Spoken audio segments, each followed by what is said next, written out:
Hello ladies and gentleman, Aftab Rahman Islam. दोस्तों, अॼु हिकिड़ी ख़ुशख़बरी सां गॾु आऊं तव्हांजे साम्हूं पेश थियो आहियां। उहो ख़ुशख़बरी इहो आहे त अॼु मुंहिंजे ज़िले उमरकोट सां तालुक़ु रखंदड़ नौजवान हिकिड़ो मूंसां गॾु आहे।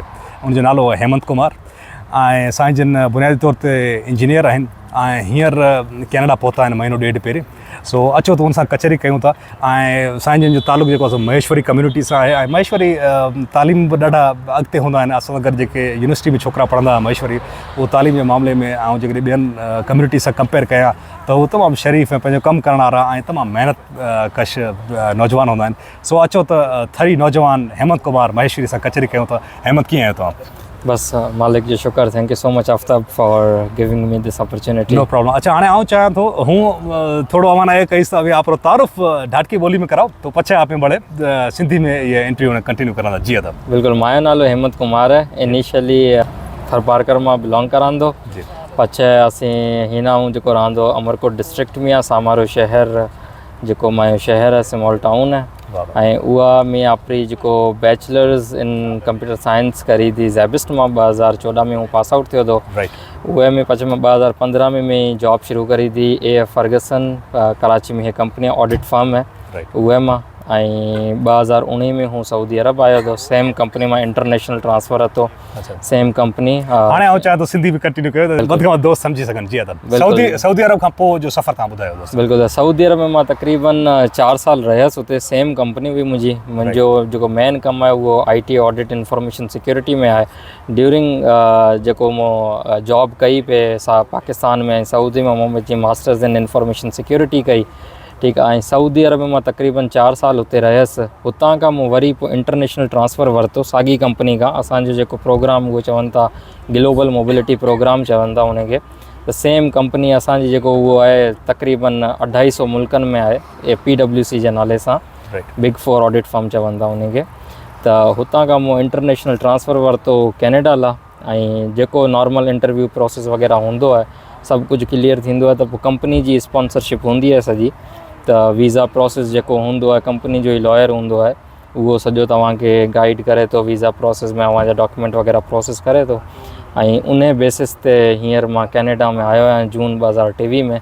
रिसेंटली मूं हिते मूव कयो आहे साॻी कंपनी खां। वाह वाह, ॾाढो सुठो, महिरबानी दादा। हाणे मुंहिंजो ॿियो सुवाल तव्हांजे लाइ इहो आहे त जेका वर्क एनवायरनमेंट हूंदो आहे असांजे पाकिस्तान में ऐं पोइ वरी तव्हां ख़ैर सां सऊदी अरब में बि कमु कयो आहे, हाणे कैनेडा पहुता आहियो, बुनियादी जेको वर्क एनवायरनमेंट में फ़र्क़ु आहे उहो कहिड़ो आहे? ऐं उन सां गॾोगॾु मुंहिंजो वरी सुवाल इहो आहे त जेको कैनेडा तव्हां पहुता आहियो उन में उतां जी ज़िंदगी हितां जी ज़िंदगी में बुनियादी फ़र्क़ु कहिड़ो आहे? सो इहे ॿई शयूं आऊं चाहियां थो वारे वारे सां तव्हां ॿुधायो।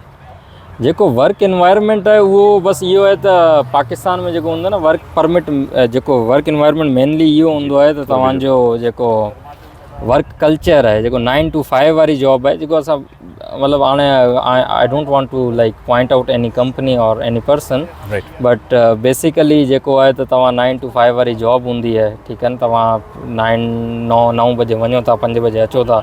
उन खां पोइ तव्हांखे केर बि कंहिं बि कम लाइ तव्हांखे तंग कोन कंदो। Then basically after 5 it's your life, you can just enjoy with your family. इन खे तव्हां असां चऊं त basically work life balance. Pakistan में काफ़ी कंपनियूं आहिनि इन खे काफ़ी फॉलो करनि थियूं, काफ़ी मेन नाला आहिनि, वॾी कंपनियूं आहिनि। उहो बेसिकली उहो मल्टी नेशनल कंपनी आहिनि त उन्हनि खे उहो फॉलो बि करिणो पवंदो आहे। ऐं बाक़ी जेको मेन डिफरेंस आहे हितां पाकिस्तान खां, आऊं त ख़ैर सऊदी अरब में 4 साल रहियसि, जेको मेन डिफरेंस आहे पाकिस्तान में हिते रहण में, अगेन जेको वर्क लाइफ बैलेंस ऐं ॿियो जेको वे ऑफ लिविंग आहे, जेको लाइफ आहे उहो काफ़ी बेटर आहे हिते। हाणे ॾिसो पिया त असीं हिते वेठा आहियूं, को एतिरियूं गाॾियूं हलनि पियूं, न को पॉल्यूशन आहे, न का शइ आहे। काफ़ी बहितर एनवायरनमेंट जेको आहे तव्हांजी जेको हेल्थ इन खां काफ़ी इम्प्रूव थिए त पाण इहो ई साॻी अगरि पाण पाकिस्तान में पहिरीं ॻाल्हि ईअं बि कचहरी करी कोन था सघूं। ठीकु आहे न, इन में पंहिंजो मोबाइल में पूरी वञे, बिल्कुलु उहो एतिरी देरि में न अलाए केतिरा इंसिडेंट थी वञनि। बाक़ी जेको पॉल्यूशन आहे उहो बिल्कुलु बि कोन्हे पाकिस्तान में, तव्हांखे हाणे सभिनी खे ख़बर आहे। त इन हिसाब खां लाइफ काफ़ी बहितर आहे। अच्छा, हाणे आऊं चाहियां थो त थोरो टेक्निकल साइड ते पाण अचूं था। तव्हांजो जेको जॉब आहे उहो उनखे थोरो तव्हां आऊं चाहियां थो मुख़्तसरन एलेबोरेट कयो त उन में कमु तव्हांजो डिस्क्रिप्शन, जॉब डिस्क्रिप्शन छा आहे ऐं पघार केतिरी था खणो? मुंहिंजी जेको बेसिकली जॉब आहे उहो IT ऑडिट जी। तव्हां चयो नॉर्मल जेको तव्हां ऑडिट जो ॿुधो हूंदो उहो चार्टर्ड अकाउंटेंट या ACCA वारनि जो ॿुधो हूंदो। जॾहिं मां चवां थो मां कंप्यूटर साइंस स्टूडेंट आहियां, मां IT ऑडिट जी जॉब करां थो, तो so many people in Pakistan R surprise like इहो वरी कहिड़ो ऑडिट आहे त असां बेसिकली पहिरीं जेको नॉर्मल ऑडिट हूंदा हुआ उहो सभु पेपर बेस्ड वर्क हूंदो हो, उन ते उहो चार्टर्ड अकाउंटेंट वेंदा हुआ, उन्हनि हर शइ खे वेरीफाई कंदा हुआ। हाणे डिजिटल सिस्टम थी वियो आहे, हर शइ सिस्टम ते हूंदी आहे। त मुंहिंजो जेको बेसिक कमु आहे उहो सिस्टम खे वेरीफाई करणु आहे कि जेको बि कंपनी असां बिल्कुलु मल्टीपल बैंक्स में कंपनी में वञूं था, उन्हनि जो सिस्टम असां ऑडिट करूं था त उहो सिस्टम कंपनी जी पॉलिसी ऐं गवर्नमेंट जे हिसाब खां बिल्कुलु सही हले पियो आहे, उन में का हाणे ड्रॉबैक तकड़ जेके मुंहिंजो ॿियो सवाल जो जवाबु ॾींदा पघार वारो पगार बसि इहो ई आहे त जेतिरी बि मिले हिते ख़र्च बसि पूरा थींदा आहिनि। कैनेडा जो सॼे वॾे में वॾो सुठी शयूं आहिनि त तव्हांखे फैसिलिटी जाम आहे, पगार में पैसा तव्हांजा बसि पूरा थींदा आहिनि। डॉलर में बसि इहो आहे त टैक्स वैक्स कटी करे तक़रीबन इहो आहे त $2500-3000 मिली वञनि था, जंहिंमें इहो आहे त ठीकु आहे। अच्छा, हाणे आउं चाहियां थो थोरो अचूं था पाण वापसि नौजवाननि ॾांहुं त थर जा नौजवान ख़ासि करे तव्हांजी कम्यूनिटी महेश्वरी कम्यूनिटी मूंसां गॾु बि जेके छोकिरा पढ़ंदा तमामु घणा होशियारु टैलेंटेड शरीफ़ पंहिंजो कमु करण वारा, तव्हांजी कम्यूनिटी में ॿिया केतिरा नौजवान हिते आया आहिनि ऐं जेके ॿिया सिंध जा नौजवान आहिनि उन्हनि जे लाइ तव्हांजो कहिड़ो मैसेज आहे? असांजी कम्यूनिटी मां कैनेडा में भी काफ़ी नौजवान आहिनि हिते, बाक़ी उन खां अलावा काफ़ी मुल्कनि में स्पेशली थर खां आउं ॻाल्हि करां, काफ़ी मुल्कनि में काफ़ी छोकिरा वञनि था, पहिरीं शुरू कोशिशि कनि था हर को स्टडी प्रोग्राम ते वञे, या त बैचलर करी पोइ मास्टर्स या PhD लाइ वञनि था, त काफ़ी मुल्कनि में रहनि था। बसि मुंहिंजो नौजवाननि लाइ मैसेज इहो ई आहे त जेको मेन शइ आहे हिते अचण लाइ उहो अव्हांजी बेसिक आहे, उहो पढ़ाई आहे, ऐं पढ़ाई सां गॾु जेको मेन शइ खपे थी उहो सॉफ्ट स्किल्स खपे थी। मतिलबु टेक्निकल जेको शइ आहिनि उहो हर जॻह ते तव्हांखे पढ़ी थोरो घणो एक्सपीरियंस वठी अची वञे थी, मेन शइ तव्हांखे खपे सॉफ्ट स्किल्स, ठीकु आहे। प्रेज़ेंटेशन स्किल्स जेको तव्हांजी आहे उहो केतिरी स्ट्रॉन्ग आहे, त उन ते तव्हां पंहिंजो बसि मेन फोकस रखो, बाक़ी टेक्निकल शइ अची वेंदी। जेको बि तव्हांजो मेन कमु आहे, जेको तव्हांजी फील्ड आहे, उन सां गॾु तव्हांखे during the time of the period उहो तव्हांखे बाक़ाइदा अची वेंदो। बसि उन खे फोकस करो ऐं इनशाला तव्हां बि असां सां गॾु हिते ई वेठा हूंदा पोइ।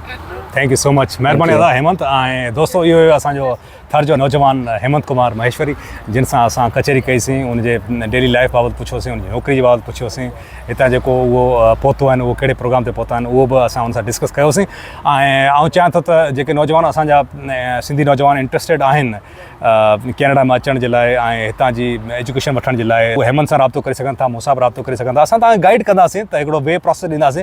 बाक़ी जेके नौजवान चवंदा आहिनि त बाबा असांखे प्रोसेस बि करे ॾियो, गाइड बि करे ॾियो, फॉर्म बि फिल करे ॾियो, आख़िर में हिकु ॿिनि ॼणनि त मूंखे चयो त फीस बि तव्हां भरे ॾियो, त ईअं ॿेली न कयो, ख़ुदा खे मञो। असां सिर्फ़ु तव्हांखे गाइड कंदासीं, हिकिड़ो वे ॾसींदासीं, हिकिड़ो रस्तो ॾसींदासीं। बाक़ी जेको आहे तव्हांखे उहो चवंदा आहिनि त हिमत मर्दा मदद ख़ुदा, तव्हां पंहिंजो महिनत पाण कजो, कुझु न कुझु जेको आहे न हिमत पाण खे बि करणु खपे। बाक़ी असां जेके हिते नौजवान रहूं था, असां तव्हांजी बिल्कुलु हेल्प कंदासीं गाइडेंस में। बाक़ी इहो न चइजो त पोइ हाणे फॉर्म बि फिल करे ॾियो ऐं जेको आहे सो फीस बि भरे ॾियो। सो महिरबानी तव्हां सभिनी दोस्तनि जी। उमेदु आहे त हीअ जेको इंटरव्यू तव्हांखे पसंदि आयो हूंदो। इन सां गॾु पंहिंजे होस्ट ऐं दोस्त आफ़ताब रामी को इजाज़त ॾींदा, जिते हुजो ख़ुशि हुजो, आबाद हुजो, सिंध सलामत, साथ सलामत। Thank U. ऐं ॿी ॻाल्हि दोस्तो, हिन सां गॾोगॾु असांजो कुझु नौजवान हिते बीठल आहिनि, जेके हिते पहुचा आहिनि, उन्हनि सां बि कचहरी कंदासीं। उनमें असांजो सभ खां पहिरीं त साईं मैक्स मेमण साहिबु हिते मौजूदु आहिनि, जिन खे असां गुज़ारिश कंदासीं त अचो ऐं असां सां 2 मिंट ॻाल्हायो। बल्कि असां मोबाइल खे उहो खणी था वञूं। साईं मैक्स मेमण साहब, ख़ुशि आहियो? सभु ख़ैर? तबियत कीअं तव्हांजी बाबा? त असांजो नौजवान सिंधी इंजीनियर हेमंत कुमार महेश्वरी पहुतो आहे। सो सभ खां पहिरीं त उनखे भली कार चयो ऐं उनजे बारे में छा तासुरात आहिनि? साईं मुंहिंजा तासुरात तमामु ख़तरनाक आहिनि, पर उहो मां तासुरात पाण ताईं रखां थो। ऐं बसि मां इहो थो चवां त सिंध मां जेको नौजवान अचे थो, असांजी इहा अटमोस्ट रिस्पॉन्सिबिलिटी हुजणु घुरिजे कैलगरी सिंधियुनि जी। जेके बि सिंधी हिते रहनि था, उहे उन्हनि जी भाङी भाईवारी कनि, उन्हनि खे हिमत ॾियनि, उन्हनि जी पुठी ठपकाइनि त बाबा संगत हिते वेठी आहे, that's what we can do about it. So हिमत पंहिंजी महिनत सां हिमत सां आयो आहे, ऐं भॻवानु कंदो त जेके हे पंहिंजे लाइ ख़्वाहिशूं खणी हिन मुल्क आयो आहे, उहे सभु इहे पूरियूं कंदो, तरक़ियूं कंदो, पंहिंजे थर जी कम्यूनिटीअ जो नालो रोशन कंदो, सिंध जो नालो रोशन कंदो, ऐं बरे सगीरे जो नालो रोशन कंदो, एशिया जो नालो, हा एशिया जो नालो रोशन कंदो। हा पाकिस्तान जो थी सघे थो करे, दिलि चवे त हुनजो बि करे। वरी महिरबानी दोस्तो, जिते हुजो ख़ुशि हुजो, आबाद हुजो।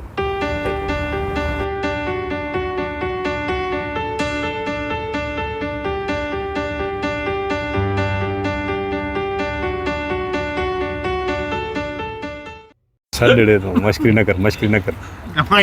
छोकिरे असांखे कंफ्यूज़ न ईअं कोन्हे न, उहो टिल्ट करिणो पवंदो आहे त पोयां वरी बैकग्राउंड बि अचे न। हिते ये रिकॉर्डिंग हिन में फ़ाइदो इहो आहे त तूं जेकॾहिं को ॻाल्हि अॻिते पुठिते थी वेंदी कट कटां थी वेंदी लाइव त लाइफ आहे न लाइफ लाइव में सिखो लाइव कीअं ॻाल्हायो फील ॿधी सिख हलिया ईअं लाइव करे लाइव में हा हा रफ़त कंदा लाइव लाइफ लाइफ अच्छा